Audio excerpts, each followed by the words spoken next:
नमस्कार, स्वागत है आप सभी लोगों का मालवी एकेडमी के इस ऑनलाइन लर्निंग प्लेटफॉर्म पे। तो दिल्ली यूनिवर्सिटी ने अपनी काउंसलिंग प्रोसेस को यहां पर शुरू कर दिया है। CSAS पोर्टल पे रजिस्ट्रेशन प्रोसेस यहां पर ओपन हो चुका है। दिल्ली यूनिवर्सिटी अपनी पूरी काउंसलिंग प्रोसेस CSAS पोर्टल पे करती है और ये टोटल 3 फेजेस में होते हैं। पहला फेज होता है रजिस्ट्रेशन का, जो कि ओपन हो चुका है और ये आपके एग्जाम जब तक रिजल्ट नहीं आता तब तक आपका ये ओपन रहता है। रिजल्ट आने के बाद बाकी के 2 फेजेस यहां पर आपके होते हैं। दूसरे फेज में आपका यहां पर जो है वो प्रेफरेंस भरना होता है और तीसरे में आपका यहां पर सीट अलॉट होती है। तो वो दोनों प्रोसेस तो आपके रिजल्ट आने के बाद शुरू होंगे। रिजल्ट के पहले आप यहां पर रजिस्ट्रेशन प्रोसेस अपना कंप्लीट कर रहे होंगे। इस रजिस्ट्रेशन प्रोसेस में बेसिकली आपको अपनी बेसिक डिटेल्स और अपने क्लास 12 के मार्क्स की डिटेल्स यहां पर भरनी होती है और कुछ ऐसा विशेष यहां पे नहीं होता है। ठीक है, तो चलिए मैं इस वीडियो में आपको एक पूरा रजिस्ट्रेशन प्रोसेस करके दिखाऊंगा, हर एक स्टेप के बारे में बताऊंगा, हर एक चीज आपको बताऊंगा और समझाऊंगा। सबसे पहली चीज, आप यहां पर ये वेबसाइट ओपन कर लेंगे admission.uod.ac.in। ठीक है, अब यहां पर आपके सामने देखेंगे तो आपको यहां पर रजिस्ट्रेशन लिंक दिखा रहा होगा। इस रजिस्ट्रेशन लिंक पे आप क्लिक करेंगे तो इस पेज पे आप आ जाएंगे। इस पेज पे आप यहां पर न्यू रजिस्ट्रेशन पे जो है वो क्लिक कर रहे होंगे और यहां पर आप सबसे पहला काम रजिस्टर करेंगे अपने एप्लीकेशन नंबर और डेट ऑफ बर्थ की मदद से। यहां पर आप यहां पर अपना एप्लीकेशन नंबर और डेट ऑफ बर्थ और ये कैप्चा डाल के जैसे रजिस्टर पे क्लिक करेंगे तो आपके यहां पर ईमेल आईडी पर जो है, आपकी जो रजिस्टर्ड ईमेल आईडी है उस पे कुछ इस आपको यहां पर एक OTP मिलेगी। उसी OTP को आपको यहां पर जो है वो डालना होगा। इस तरीके से यहां पर आपके पास ऑप्शन आएगा OTP रिसीव्ड ऑन मेल, वो यहां पर आप OTP डालेंगे। यहां पर आपको एक पासवर्ड बनाना है, खुद से बनाइए, कुछ भी बनाइए, बस ध्यान दीजिएगा वो पासवर्ड आपको याद रहे। जैसे आप वैभव@123 मैंने बना लिया तो वैलिड है, कोई दिक्कत नहीं। यहां पर आपके यहां पर वो लेटर भी ना रहना चाहिए, स्पेशल कैरेक्टर @ ये भी रहने चाहिए और आपके पास नंबर भी रहना चाहिए 1 2 3 टाइप के। ठीक है, तो पासवर्ड यहां पर आप डालेंगे और फिर यहां पे कैप्चा डालेंगे, कैप्चा और पासवर्ड ये सब डाल के देन यहां पर आप सबमिट OTP पे जो है वो क्लिक कर देंगे। ठीक है, ऐसा करने पे आप यहां पे रजिस्टर हो जाएंगे। इसके बाद आप वापस से इस लॉगिन वाले पेज पे आ जाएंगे और इस लॉगिन वाले पेज में बेसिकली आपको अपना एप्लीकेशन नंबर और पासवर्ड जो अभी आपने बनाया है वो डाल के आप यहां पे लॉगिन पे क्लिक करेंगे। ध्यान देंगे आपको यहां पर 250 रुपए पे करना होगा। जो जनरल OBC या EWS के बच्चे होंगे, SC ST और PWBD कैंडिडेट्स के बच्चों के लिए 100 रुपए यहां पर जो है वो पे करना होगा। ठीक है, अब यहां पे आप लॉगिन पे क्लिक करेंगे। लॉगिन पे क्लिक करने के बाद आपके सामने कुछ इस तरीके से सारे डॉक्यूमेंट्स वाली चीजें जो होंगी वो यहां पर दिखाई देंगी। डॉक्यूमेंट में बेसिकली आपको यहां पर क्लास 10th और क्लास 12th की मार्कशीट अपलोड करना है। क्लास 10th का सर्टिफिकेट, क्लास 12th की मार्कशीट। कुछ ऐसे बोर्ड होते हैं जो कि क्लास 10th में सर्टिफिकेट और मार्कशीट अलग अलग देते हैं, कुछ एक ही दे देते हैं, मतलब मार्कशीट देंगे वही सर्टिफिकेट होता है, तो आप उसी को अपलोड करेंगे। बस ध्यान ये देंगे कि जो भी आप यहाँ पे डॉक्यूमेंट अपलोड करेंगे वो यहाँ पर फोटोकॉपी फॉर्मेट, मतलब फोटोकॉपी करा लेंगे और उस फोटोकॉपी को स्कैन करवा लीजिएगा। जहां से फोटोकॉपी कराएगा उन्हीं से बोलिएगा भैया स्कैन कर दीजिए और हमको फोटो के फॉर्म में दे दीजिए। फोटो के फॉर्म में आपको मिल जाएगा ये 100 KB से 500 KB के बीच में आपको चाहिए, वो आप ले लेंगे और उनको कहिएगा फोटो फॉर्म मतलब JPG फॉर्म में आप अपने व्हाट्सएप पे अपने ईमेल आईडी पे उसको उनसे भिजवा लीजिएगा और फिर वही आप यहाँ पे अपलोड कर रहे होंगे। ठीक है, बाकी अगर आप किसी कैटेगरी या कोटा को क्लेम करते हो कि हम EWS से हैं, हम कश्मीरी माइग्रेंट हैं, तो आपको उसके रिगार्डिंग सर्टिफिकेट यहां पर प्रोड्यूस करना पड़ेगा। ठीक है, OBC और EWS वालों के लिए खास इंपॉर्टेंट बात, आपके पास 31 मार्च 2024 के बाद का ही सर्टिफिकेट होना चाहिए, वही आप यहां पे अपलोड कर रहे होंगे। उसके पहले का कोई मतलब नहीं होगा, वो वैलिड नहीं होगा। 31 मार्च 2024 के बाद का ही होना चाहिए। तो यही सारी बातें यहां पे लिखी गई हैं। अब आपके सामने यहां पर टोटल 7 स्टेप आपको यहां पर दिखेंगे। रजिस्ट्रेशन फेज 1 जो है टोटल 7 स्टेप में है। पर्सनल डिटेल्स देना है, एकेडमिक डिटेल्स मतलब वही क्लास 12 के बारे में बताओ सब कुछ, कौन कौन सा सब्जेक्ट था, कितने कितने मार्क्स पाए हो आप यहाँ पे। स्पोर्ट्स और ECA अगर कोटा से बिलोंग करोगे, कोटा से, तभी आप इसको भरोगे, नहीं तो नहीं भरोगे। यहाँ पर अपलोड में वही जो डॉक्यूमेंट मैंने बोला वो आपको अपलोड करना होगा। यहाँ पर प्रीव्यू करोगे और फाइनल सबमिट करोगे फी पे करते हुए यहाँ पर। ठीक है, जो फी मैंने आपको बताया। सबसे पहले आप यहाँ पे देखोगे तो यहाँ पर आपको अपना नाम बता देना है। यहाँ पे आपको अपना नाम बताना है, नाम, फिर यहाँ पर आपको जेंडर मेल फीमेल क्या है, फिर यहाँ पर आपका डेट ऑफ बर्थ आपको यहाँ पर देनी है। ये सब आपका ले लेगा डिटेल्स जो आपके सीयूटी का एप्लीकेशन फॉर्म में भरा होगा। एक सबसे मोस्ट इंपॉर्टेंट बात, ये जो आपकी कैटेगरी है, आप अपने सीयूटी का एप्लीकेशन फॉर्म में जो भी भरे थे यहाँ पे आप चेंज करना चाहते हो तो चेंज कर सकते हो। हाँ, अब जनरल से अगर आप ईडब्ल्यूएस करोगे तो ईडब्ल्यूएस का सर्टिफिकेट देना पड़ेगा, और अगर आप ईडब्ल्यूएस ओबीसी मतलब कोई भी कैटेगरी चूज करते हो वहां पर आपको सर्टिफिकेट नंबर और कब आपका ये इशू हुआ है, इशू डेट, वो यहां पर आपको देनी होगी। ठीक है, फिर यहाँ पर माइनॉरिटी कॉलेज के लिए अप्लाई करना या नहीं करना वो बता दीजिए, मतलब सिख या यहाँ पर आपकी सिख माइनॉरिटी के जो कॉलेजेस हैं उनके लिए आपको, या क्रिश्चियन माइनॉरिटी के कॉलेजेस हैं उनके लिए अप्लाई करना है तो आप करेंगे। यहाँ पर आपको अपनी कैंडिडेट ईमेल आईडी आपकी ऑलरेडी सीयूटी का एप्लीकेशन फॉर्म से ले लेगा, आप चेंज नहीं कर सकते हो। यहाँ पर एक कोई दूसरी अल्टरनेट ईमेल आईडी दे सकते हो, ऑप्शनल है, दोगे तो ठीक, नहीं दोगे तब भी चलेगा। जिन पे स्टार नहीं लगा है उनमें आप भरो या ना भरो कोई दिक्कत नहीं है। मोबाइल नंबर ऑटोमेटिकली आपके लिया रहेगा सीयूटी का एप्लीकेशन फॉर्म से, अल्टरनेट देना तो एक दूसरा यहां पर आप जो है वो दे सकते हैं। उसके बाद यहां पर आप कहां के रहने वाले हो, डोमिसाइल यहां पर आप जो है वो चूज करेंगे।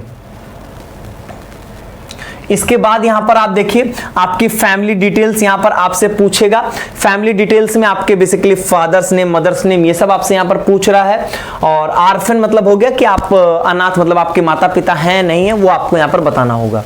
ठीक है, फादर्स नेम, मदर्स नेम यहां पर देंगे, उनकी ऑक्यूपेशन क्या करते हैं वो दीजिएगा। ऑफिस एड्रेस और उनका मोबाइल नंबर ऑप्शनल है, दे सकते हो, नहीं भी दोगे तो कोई फर्क यहां पे नहीं पड़ेगा।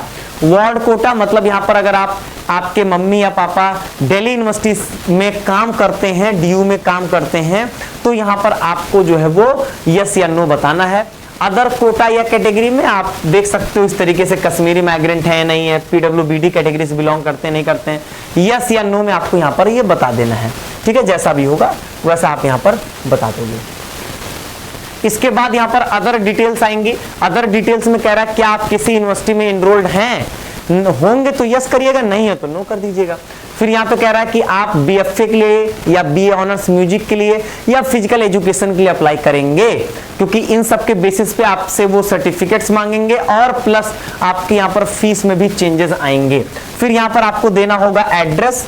एड्रेस आप यहाँ पर जो है अपना जो आपका परमानेंट घर वाला एड्रेस होगा वही दीजिएगा। अभी कहाँ रह रहे हैं करस्पॉन्डेंस में वो डालें, परमानेंट में अलग डालें, ये सब मत करिएगा।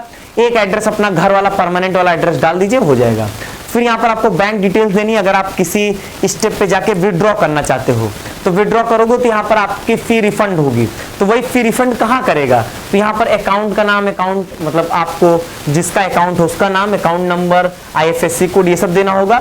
और ध्यान दीजिएगा कि इसमें आप किसी का भी दे सकते हैं, मतलब आप अपने घर में किसी का दे दीजिए, अपना दे दीजिए, बस ध्यान दीजिएगा साइबर कैफे पे भरवाइएगा तो साइबर कैफे वाले की अकाउंट डिटेल्स ना दे दीजिएगा, नहीं तो आप पैसा पाओगे भी नहीं, वो रख लेगा पैसा, इसका ध्यान दीजिएगा।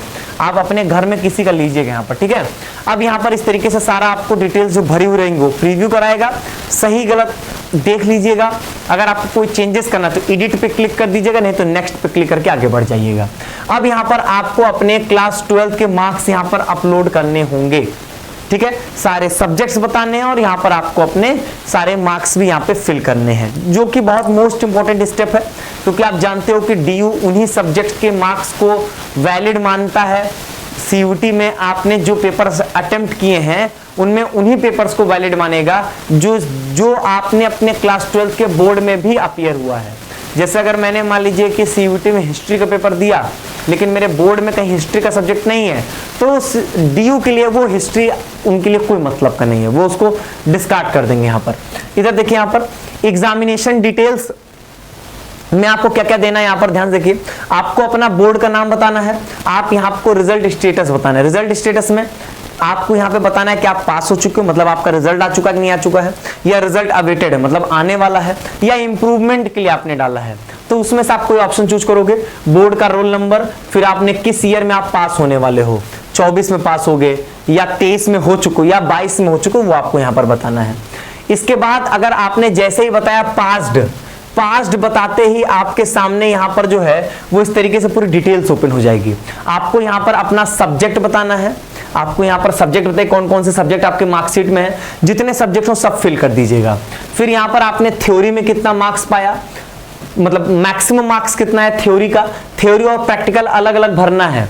अगर आप थ्योरी और प्रैक्टिकल दोनों है तो ठीक है, अगर नहीं है तो क्या करें, जैसे मान लीजिए मेरा लैंग्वेज हिंदी है, अब हिंदी में तो कोई प्रैक्टिकल होता नहीं है, तो यहाँ पर आप लिखेंगे थ्योरी में मार्क्स 100, मैक्सिमम मार्क्स 100, जितना पाए हो वो फिल कर दीजिएगा। और फिर यहाँ पर आप मैक्सिमम प्रैक्टिकल मार्क्स भरेंगे 0-0, छोड़ेंगे नहीं, छोड़ देंगे तो आपका फॉर्म आगे नहीं बढ़ेगा, 0-0 भरेगा, 00। प्रैक्टिकल में कितना मार्क्स पाए 0-0, अरे भाई जब 0-0 मैक्सिमम था तो 0-0 पाए यहाँ पे। बाकी अगर कोई ऐसा है कि थ्योरी 70 की है प्रैक्टिकल 30 का है तो 70-30 आप भर ही दोगे यहाँ पे। तो जितने सब्जेक्ट है सारे भर दीजिएगा। फिर यहाँ से यहाँ पे स्कूल का नाम यहाँ पे बता दीजिएगा कि गवर्नमेंट है प्राइवेट है कैसा स्कूल है वो बता दीजिएगा यहाँ पर। और यहाँ पर आपको स्कूल की लोकेशन बतानी है कि दिल्ली में, दिल्ली से बाहर है। फिर आपने किस मीडियम में पढ़ा, हिंदी या इंग्लिश, और लास्ट में आपको बताना है कि हिंदी लैंग्वेज आपने किस क्लास तक यहाँ पर जो है वो पढ़ाई की है। अब देखिए इस तरीके से आपके मार्क्स यहाँ पर दिखेंगे। अब देखो जैसे मैंने यहाँ पे भरा कि 100 में जो है वो 44 मार्क्स मिला है। प्रैक्टिकल में देखो प्रैक्टिकल था नहीं सब्जेक्ट में, इसलिए 0-0 यहाँ पर फिल किया गया है। ऐसे ही आप भी यहाँ पर 0-0 फिल करेंगे, 00 लिख देंगे, वो ऑटोमेटिकली यहाँ पर आपका ले लेगा। स्पोर्ट्स और ईसीए में अगर बिलोंग करते हैं तो भरेंगे, मतलब यहाँ पे click here under ECA super, ये इस अगर ईसीए कोटा में आपको अप्लाई करना है तो यहाँ पे क्लिक करिएगा, नहीं तो नेक्स्ट पे क्लिक कर दीजिएगा। फिर यहाँ पर आता है आपके सामने अपलोड का सेक्शन। अपलोड में ध्यान से देखेंगे तो आपके पास यहाँ पर देखिए क्या क्या चीजें हैं। देखो यहाँ पर आपको ये नहीं करना है, फोटो और सिग्नेचर ऑलरेडी सीयूटी के एप्लीकेशन फॉर्म से ले चुका होता है। क्लास 10th का यहाँ पर जो है वो आप सर्टिफिकेट और क्लास 12th की मार्कशीट, ये दो चीजें यहाँ पर आपको अपलोड करनी है 100 KB से 500 KB के बीच में, जेपीजी और जेपीजी के फॉर्मेट में। अगर आप किसी कैटेगरी या कोटा से बिलोंग करते होंगे तो वो भी ऑप्शन दिखेगा। चूंकि ये जनरल कैंडिडेट का है इसलिए यहाँ पर दिक्कत ऐसी नहीं आ रही, नहीं तो आपको यहाँ पर वो अपलोड करना ही पड़ेगा, ठीक है। और इसके बाद यहाँ पर आपको जो है ये सारी चीजें आपको यहाँ पर दिखा देगा कि यहाँ पर आपको एक प्रीव्यू का ऑप्शन देगा कि आपने यहाँ पर क्या क्या भरा है। और फाइनली आपका यहाँ पर इस तरीके से जब आप फी पे कर दोगे तो फाइनली यहाँ पर आपका फॉर्म जो है वो सबमिट हो जाएगा, ठीक है। तो इस तरीके से यहाँ पर आप जो है वो फाइनली अपने फॉर्म को रजिस्ट्रेशन प्रोसेस को कंप्लीट कर पाएंगे। इतना ही करना है, इसके बाद आप शांति से बैठ जाएंगे। रिजल्ट आने के बाद सबसे मोस्ट इंपॉर्टेंट स्टेप आपका जो है वो प्रेफरेंस एंट्री का, वो यहाँ पर आप कर रहे होंगे। तो यहाँ पर आप उसमें कॉलेज और प्रोग्राम का प्रेफरेंस ऑर्डर सेट करते हैं, जिसके बारे में अलग से अलग वीडियो में यहाँ पर बातचीत होगी। फिलहाल रजिस्ट्रेशन प्रोसेस में आपको इतना ही करना है, ठीक है। चलिए आज के वीडियो में बस इतना ही, हम लोग फिर मिलेंगे, तब तक के लिए बहुत बहुत धन्यवाद।